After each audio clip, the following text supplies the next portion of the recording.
নতুন ভিডিওতে পুরাতন দৃশ্য দেখতে পাচ্ছেন, কিন্তু আমার খুবই ভালো লাগার একটি জায়গা আমাদের বিলোনিয়া রেল স্টেশনে আছে এখন। আজকে একটি সুন্দর টপিকস নিয়ে আপনাদের সামনে হাজির হয়েছে। বাংলার বন্ধন চ্যানেলে বাংলাদেশের 1971-এর মুক্তিযুদ্ধের একটি বিশেষ অংশ আজকে আপনাদের দেখাবো। সেক্টর 1-এর মুক্তিযুদ্ধ ক্যাম্পের টিকিট করে নিলাম 10 টাকা মাত্র। এখান থেকে 38 কিলোমিটার দূরে রয়েছে মনুবাজার, সে মনুবাজার নিয়ে যাচ্ছি। বিলোনিয়া রেল স্টেশনের প্ল্যাটফর্মের দৃশ্য দেখছেন, প্যাসেঞ্জাররা ওয়েট করছেন ট্রেনের জন্য। আগরতলা থেকে ট্রেন এই বিলোনিয়া রেল স্টেশনে আসবে। এখন এখান থেকে আমি সাবরুম মনুবাজার গিয়ে নামবো এবং মনুবাজার থেকে হরিণাতে নিয়ে যাব, যেখানে ছিল 1971-এর বাংলাদেশ মুক্তিযুদ্ধের সেক্টর 1-এর ট্রেনিং ক্যাম্প। ট্রেন এসে গেল, সে দৃশ্য দেখতে পাচ্ছেন, ওয়েট করে আছে। সবাই সঙ্গে থাকুন, যাওয়ার কিছু দৃশ্য থাকবে এবং সে মুক্তিযুদ্ধ ক্যাম্পের ইতিহাস নিয়ে হবে আজকের ভিডিও। ট্রেন ছুটলো বিলোনিয়া থেকে, আর আমাদের ট্রেনের ভেতরে দৃশ্য।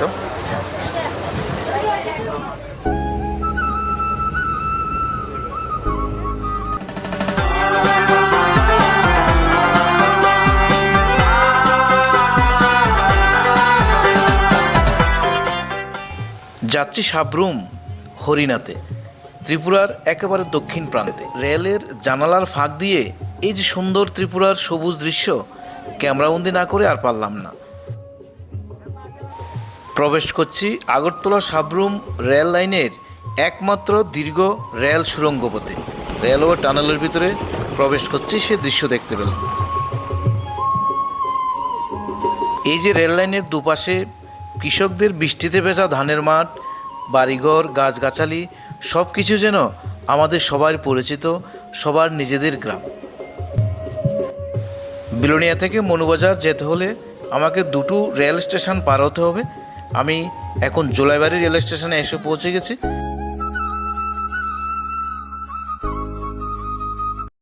জোলাইবাড়ির পরের রেল স্টেশন থাইলাকতুচা বা কলাছড়া রেল স্টেশনে এসে পৌঁছালাম। সেই কলাছড়া রেল স্টেশনের দৃশ্য দেখতে পাচ্ছেন। ছোট কিন্তু খুব সুন্দর, পরিষ্কার পরিচ্ছন্ন রেল স্টেশন।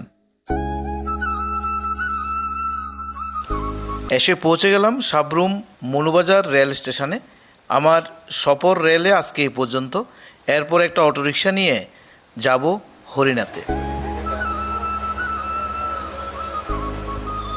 জাস্ট নেমে গেলাম মনুবাজার সাবরুম।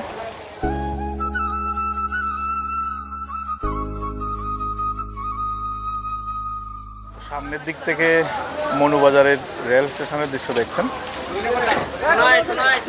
তো একটা অটোরিকশাতে উঠলাম হরিণা বাজারের উদ্দেশ্যে। মনুবাজার রেল স্টেশন থেকে 30 টাকা অটো ভাড়া দিয়ে এসে পৌঁছে গেলাম হরিণা বাজারে, সাবরুম হরিণা।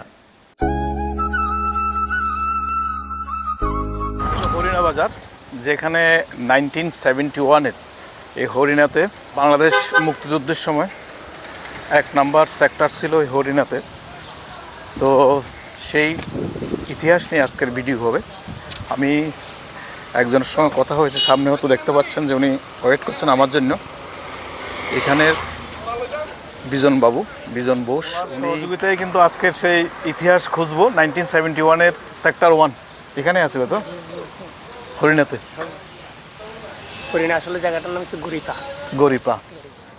হরিণা থেকে অটোতে করে গরিপা এলাকাতে যাচ্ছি, প্রায় 2 কিলোমিটার দূরে হরিণা থেকে, যেখানে সে মুক্তিযুদ্ধের সেক্টর 1 ক্যাম্পটি ছিল। আজকের পরিবেশটা ছিল রোদ বৃষ্টিতে, কখনো রৌদ্র কখনো বৃষ্টি ঝিরঝিরে। তবুও সব বাধা বিপত্তিকে পেছনে ফেলে চলে যাচ্ছি 71-এর মুক্তিযুদ্ধের সে বিশেষ অংশটুকু আপনাদের সামনে তুলে ধরার জন্য। আজকে হয়তো সেখানে কোনো স্মৃতিচিহ্ন নেই, কিন্তু ওই এলাকার মানুষের প্রবীণদের মুখে আপনাদের শোনাবো কোথায় কী ছিল।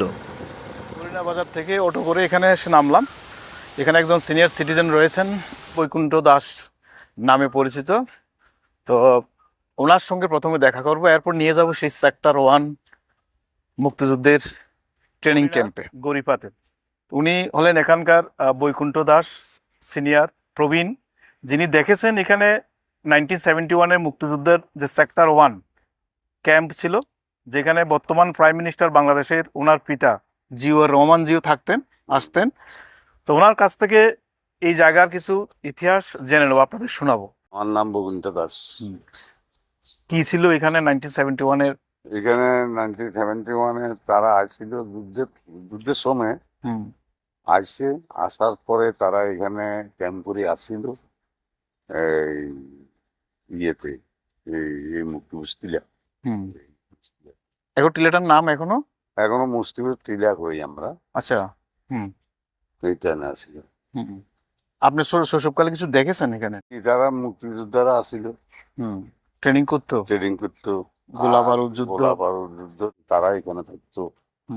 দোকানপাট আসছিল, দোকানপাট। তো দর্শক, যদি একবার ফিল করি যে এই জায়গায় বাংলাদেশের মুক্তিবাহিনীর মুক্তিযোদ্ধারা চলাচল করতেন, তাই তো? এবং এখান থেকে ট্রেনিং প্রাপ্ত হয়ে ওনারা বাংলাদেশে পাকিস্তানি হানাদারের বিরুদ্ধে যুদ্ধে নিয়োজিত আছিলেন। এই যে মারি গেছে এখানে, এইখানে ইয়ে আসছিল, এইখানে আসছিল মুক্তিযোদ্ধা ক্যাম্পের খানা সমস্ত পড়া খাইতো। এই ক্যাম্প আসছিল, এই যে মারি দেওয়া যাচ্ছে, এই রাস্তায় পড়ে গেছে তখন। এখানে আসছিল ক্যাম্প, এদিকে এই সাইডে ক্যাম্প আসছিল। এখন রাবার বাগান হয়ে গেছে, এখন সব রাবার বাগান হয়ে গেছে। আপনার বয়স তখন কত ছিল? আমার বয়স সে সময় 16-17 বছর। 16-17 বছর, তাহলে তো মোটামুটি ইয়ং। এই আসছিল। দেখছেন অনেক কিছু। হুম। এই যে এখানে রাবার বাগান, এইখানে আসছিল ক্যাম্প, এই ক্যাম্প আসছিল, সব লোক আসছিল, গাড়ি ঘোড়া আছে। কোন বর্ডার দিয়ে আইতো বেশিরভাগ? সাবরুম, রামগড় দিয়া রামগড় দিয়া। ফেনী নদী পার হয়ে, তখন তো ব্রিজ আছে। না, ব্রিজ আছে। তাহলে এই মানে এই পুরো এলাকাটাই, হ্যাঁ, এই এলাকাটা। তাদের পুরো এলাকাটাই অনেক বড়। হ্যাঁ, এখানে আসছিল, দায়িত্বে যিনি আছিলেন, দায়িত্বে আসছিল জিয়াউর রহমান, তো আইসে দায়িত্বে আসছিল, এর নাম কি কয়, মন্টু দেবনাথ। মন্টু দেবনাথ এখানের? না, এগে বাংলাদেশের আচ্ছা। মন্টু দেবনাথ আসছিল এই দায়িত্বে বেশিরভাগ মূর্তি ক্যাম্পে। আসলে কিছু বাঙ্কার টাঙ্কার ভাঙ্গার টাঙ্গার আসছিল, এখন তো নাই, ছিল, এখন তো নাই, তখন কিছু চিহ্ন নাই এখানে। কোনো চিহ্ন নেই আর কি। আপনার জন্ম কোনখানে? আমার জন্ম বাংলা। মানে তখন পাকিস্তান ছিল আর কি। তখন পাকিস্তান ছিল। কোন জায়গাতে?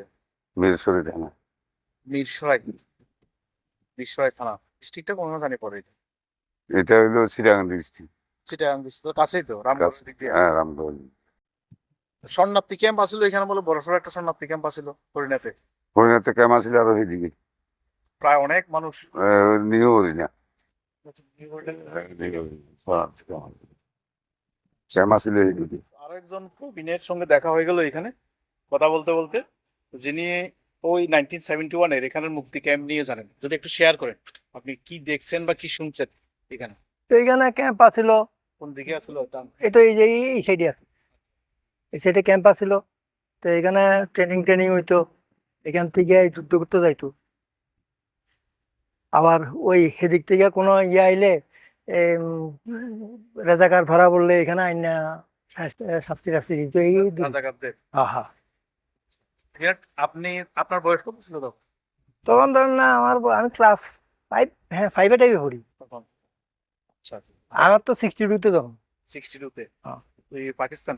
না, আমার নাগাল্যান্ডে তখন। নাগাল্যান্ডে তখন। তখন এইখানে মেইন ক্যাম্পটা আসলে কোন দিকে তাহলে? এইদিকে? এই জায়গাতে এদিক দিয়ে একটা রাস্তা ঢুকে গেছে এই জায়গাতে। এখন তো কিছু নাই না? না, এখন কিছু নেই, একটু স্মৃতি রাখলে ভালো হয়েছিল না এখানে? ওই তো মুক্তিযুদ্ধের গাড়িরা আটকিত যে প্যাকের মধ্যে কত ধাক্কাইছি আমরা। আচ্ছা, মুক্তিযোদ্ধাদের। হ্যাঁ, গাড়ি ডাকাইতাম। ওরা হ্যাঁ, কোন বর্ডার দিয়ে আছে তারা ম্যাক্সিমাম? বেশিরভাগ তো এদিকে সাবরুম, রামগড় দিয়া, ছোটখিল দিয়া এদিক দিয়ে বাইরেছে। ফেনী নদী পার হয়ে? ফেনী নদী বাইরে আইছে তার। প্রচুর শরণার্থী নিশ্চয়ই আসছিল বাড়ি বাড়ি, প্রতিটা প্রচুর শরণার্থী। আমার বাড়ির সামনেও প্রচুর শরণার্থী আছে। আমার এই পূর্ব হরিণাতে আমার বাড়ি যেখানে, এখানে উপরে টিলা আছে, এই টিলার মধ্যে প্রচুর শরণার্থী আছে। সবচেয়ে বড় শরণার্থী ক্যাম্প নাকি হরিণা? হ্যাঁ, হরিণাতে আছে। তাদেরকে খাওয়া দাওয়ার ব্যবস্থা করছেন ইন্ডিয়া, ত্রিপুরার মানুষ? হ্যাঁ, গভর্নমেন্ট করছে। ক্যাম্প আছিল এদিকে, এই মানে রিলিফ ক্যাম্প আছিল। তো দর্শক, দুজন প্রবীণের মুখে শুনতে পেয়েছেন যে এখানের এই জায়গাটার কতটা গুরুত্ব ছিল বাংলাদেশের স্বাধীনতার সময় 1971-এ। তো ওনাদের অসংখ্য ধন্যবাদ, সময় দিয়েছেন, ভালো থাকেন। তো দর্শক, আমি এখন সাবরুম হরিণা বাজারে আছি। আমার পাশে রয়েছেন বিজন বাবু, যিনি আজকের এই ভিডিও করার ক্ষেত্রে সর্বতভাবে সহযোগিতা করেছেন। আর আমার এদিকে রয়েছেন আরেকজন, আপনার নামটা দেবেন, সিনিয়র শেখর চন্দ্র রায়। ওনারা কিন্তু পুরো তথ্যটাই জানেন 1971-এর এখানে যে ক্যাম্প ছিল, বেস ক্যাম্প ছিল সেক্টর 1-এর। তো সেই সম্বন্ধে যদি কিছু বলেন, যার হিস্ট্রি নিয়ে। আমি তো খুব ছোট, মাত্র 2 বছর, আচ্ছা, কিন্তু আমি পরে এই সম্পর্কিত বিভিন্ন বিষয়ে কথাবার্তা বলা, এলাকার লোকজনের সঙ্গে কথাবার্তা বলা বা বিভিন্ন তথ্য যখন ঘাটাঘাটি করে দেখি, আসলে এটা হরিণায় গরিফা নামটা, জায়গাটার নাম হরিণা থেকে প্রায় 2 কিলোমিটার দূরে, সোনাই বা বনফুল রোডে। এখানে মুক্তিযোদ্ধাদের 1 নম্বর সেক্টরের হেডকোয়ার্টার ছিল। এখান থেকে আরো 3টা ক্যাম্পে বিভিন্ন নির্দেশ, বিভিন্ন কাজকর্ম পরিচালনা হতো।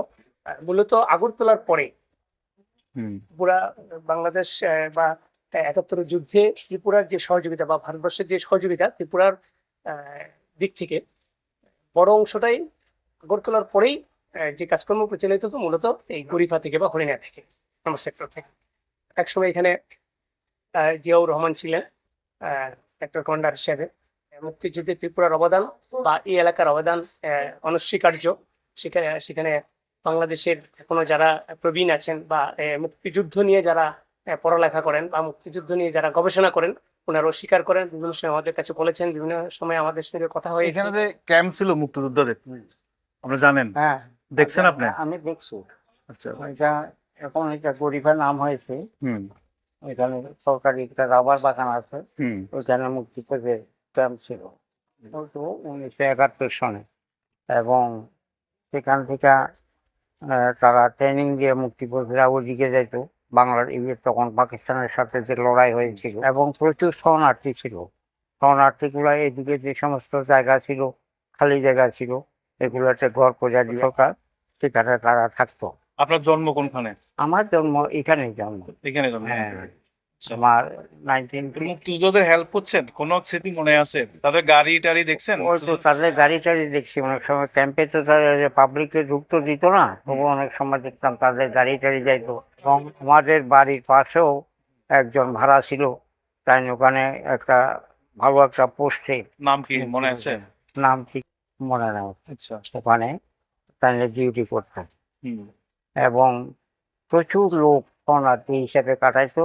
তাদেরকে চাউল ডাল এগুলা দিছে, কোনো অসুবিধা হয় নাই, ভালোভাবে তারা বাংলাদেশ থেকে পাকিস্তান আর্মির কোন শেল বা গোলা বারুদ কি এই পর্যন্ত এই জায়গা পর্যন্ত আসছিল? ওই তো এখন যে সাবরুমে যে ইয়েটা আছে, কলেজটা আছে, ওখান পর্যন্ত সেল পড়ছিল পাকিস্তানের? হ্যাঁ, পাকিস্তানের।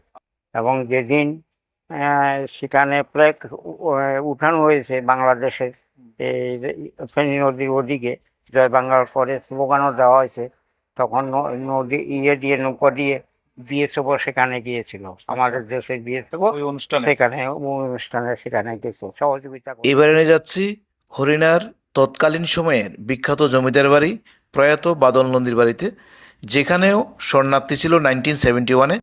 এমন একটি শরণার্থীর কাহিনী শোনাবো এই বাড়িকে নিয়ে, সবাই সঙ্গে থাকুন। তো এসে গেলাম এই সেই বাড়ি, যে কথা বলছিলাম যে বাংলাদেশের একটা বিখ্যাত পেজ রয়েছে সোশ্যাল মিডিয়াতে বঙ্গভিটা নামে। যে বঙ্গভিটাতে গত কিছুদিন আগে একটা পোস্ট আমি দেখেছিলাম, আমিও ওই পেজের ফলোয়ার। স্বপ্না মোস্তফা নামে একজন সিনিয়র সিটিজেন বাংলাদেশের, ওইখানে ওনার একটা পোস্ট করেছিলেন যে 1971-এর যুদ্ধের সময় ওনাদের পরিবার সপরিবারে, উনি যখন ছোট ছিলেন, সাবরুমের হরিণার বাদল নন্দীর বাড়িতে আশ্রয় নিয়েছিলেন। এই সেই হরিণার বাদল নন্দী পুরনো বাড়ির মালিকরা এখানে থাকেন না, ওনারা আগরতলা থাকেন। এখানে একজন কেয়ারটেকার এটা দেখাশোনার জন্য রেখে গেছেন, অনেক সম্পত্তি রয়েছে ওনাদের। মুক্তিযুদ্ধের সময় বাংলাদেশের ওই ফ্যামিলিটা থেকেছিলেন। স্বপ্না মোস্তফাজি, ওনার ফ্যামিলির মেম্বাররা এখানে হাঁটাচলা করেছিলেন। সে বিখ্যাত নন্দী বাড়িতে যিনি এখন থাকেন, আমার পাশে দেখতে পাচ্ছেন সে প্রবীণ রয়েছেন। আপনার নামটা যদি বলেন। আমার নাম কিরণচন্দ্র দে। 71-এ এখানে হরিণাতে অনেক মানুষ শরণার্থী হিসেবে এসেছিল বাংলাদেশ থেকে। তো সেই সম্বন্ধে যদি কিছু বলেন, কি জানেন? নন্দীবাড়িতেও ছিল তখন? বন্ধু বাড়িতে আসলে আমার বাড়িতে ছিল 30 পরিবার। আপনার বাড়িতেও? 32 হাত লম্বা হুম বিরাট গুদামঘর। হুম এটা ছাদের উপরে মানুষ, আর রান্নাঘরের মানুষ সব সারি দিয়ে আমরা বারান্দার মধ্যে গরিবে আসলো ক্যাম্প, গরিবা এখানে মুক্তিবাহিনী ক্যাম্প, সেক্টর 1 ছিল। শরণার্থী ক্যাম্প, মুক্তিবাহিনী ক্যাম্প আসিল, হুম মুক্তিবাহিনীর তার আত্মীয় আসিল, তারা নিয়ে সব দেখাই নিছে আমার। সব দেখছি, তারা ভিতরে দেখছি। ক্যাম্পের এখানে কি দেখুন, শুধু মানুষ আর মানুষময়, কান্না কাটি চলে সকালবেলা, আনি আনি গাড়ার, মাটির তলে গাড়ার, হিন্দি গাড়ার এই ছাড়া কি আছে। আর ট্রেনিং ক্যাম্প যেটা আছিল, ট্রেনিং ক্যাম্পে তো এটা তো বিরাট কারবার, এটা তো কইয়া লাভ। গোলাগুলির আওয়াজ কিছু শুনছেন? ট্যাঙ্ক আসছিল কলাছড়া পর্যন্ত, হুম সাবরুম কলাছড়া। কলাছড়া। আমি জমির মধ্যে হাল চাষ করতাম, হুম প্লেন আইয়া প্রথম আইয়া প্লেন এমনি করে আইসি, হুম আইয়া যাই মাত্র রাম করে দ্রম দ্রম ফলাইয়া বাগান বাজার ফলাইয়া প্লেন এটা এমনি আসে, আইয়া এই মাঠের মধ্যে এই গাড়ি ঘুরিয়া হুম মানে পাশের রামগড়। হ্যাঁ আচ্ছা। উঠতে আইয়া 10 কিলোমিটার আর কি। হুম হুম তারপরে প্লেন এটা উড়ি, তারপরে আবার সাইটে গেছে, অনেক অনেক উঠছে। হুম এই- বোম্পিং করছে। নিশ্চয়ই ইন্ডিয়ার বায়ুসেনার প্লেন ছিল। ইন্ডিয়ার ইন্ডিয়া। তো শুনতে পেয়েছেন দর্শক, এসে নন্দীবাড়ি, যিনি বলেছিলেন স্বপ্না মোস্তফাজি, এখানে 2 ছেলে আছিল ওনার। বাবু একটা নাম কাজু, ওনারা আছেন কি এখনো? না বাবু গেছে মরে, কাজু যিনি আসলেন উনি? কাজু আছে আগত। রহমান মুক্তিবাহিনীর লিডার আছিল সর্দার। তারপরে মন্টু মজুমদার, মন্টু চৌধুরী আছিল হাবিলদার, এগুলোর লগে আমার পরিচিত আছিল। তখন যাইতাম ক্যাম্পে যাইতাম। হরিণার সাপ্তাহিক বাজারবার, কিন্তু বৃষ্টির কারণে ক্রেতা বিক্রেতাদের সংখ্যা কম, সে দৃশ্য দেখতে পাচ্ছেন।